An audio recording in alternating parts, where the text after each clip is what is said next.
Hey guys, welcome back to our channel. In a step-by-step tutorial, I'm going to teach you exactly how you can add a shape to an image in your presentations on Google Slides without any technical skills whatsoever. So drop a like and now let us get started. So let me go, for example, with that presentation here for demonstration purposes, and let me pick that slide. So I would like to convert this image here into, let's say, from a square shape to a circle shape.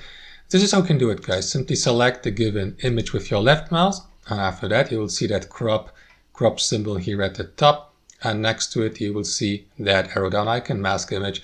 So click on it. After that, hover your mouse over shapes and select your preferred shapes, which in this case here would be a simple normal circle like oval, and that's it. Google Slides will then automatically and instantaneously apply the given shape so that you may, for example, customize it like this, position it, adjust its position and size, and so on and so forth. And that's it for today, guys. Let's call it a day here. Hope you enjoyed this video, got some real value from it, and we'll catch you later.